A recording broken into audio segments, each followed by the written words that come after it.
হাদি তো জীবন এই জন্য দেয় নাই, হাদি জীবন দিয়েছে ফেসিবাদের যাত্রাকে বন্ধ করার জন্য, আধিপত্যবাদের যাত্রা বন্ধ করার জন্য, দিল্লির আপনার রাডার থেকে বাংলাদেশকে মুক্ত করার জন্য। আমরা দিল্লির রাডারের অধীনে বাস করতে চাই না, আমরা মুক্ত স্বাধীন বাংলাদেশ চাই, যে বাংলাদেশ তাদের সিদ্ধান্ত, তাদের ভাগ্য, তাদের ফরেন পলিসি এভরিথিং তারা নির্ধারণ করবেন। দিস শুড বি আওয়ার মটো, এটাই আমাদেরকে হইতে হবে।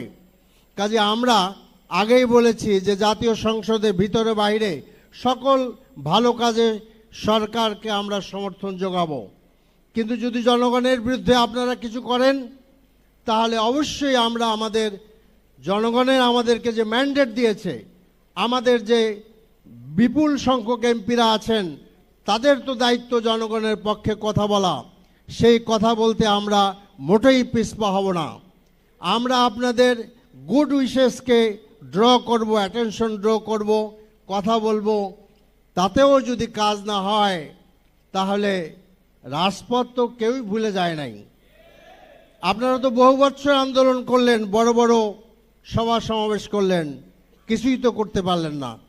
কাজে যে তরুণরা জীবন দিয়ে আজকে নতুন বাংলাদেশ আনলো, যেমন বাংলাদেশ তারা চায় ওই রকমই বাংলাদেশ এদেশের মানুষ চায়। তার সবচেয়ে বড় আপনার প্রমাণ হলো যে 68% লোকেরা আপনার এই সংশোধনের পক্ষে আপনার রায় দিয়েছে। কাজে জনগণের রায়ের উপরে তো কোনো রায় নাই, জনগণের রায়ের উপরে কোনো সংবিধান নাই। আমরা বুঝতে পারি যে আপনাদের ফরমায়েশই হাইকোর্টে রিট করা হয়েছে, কারণ আপনারা সংসদে সেই রিটের বরাদ দিচ্ছেন।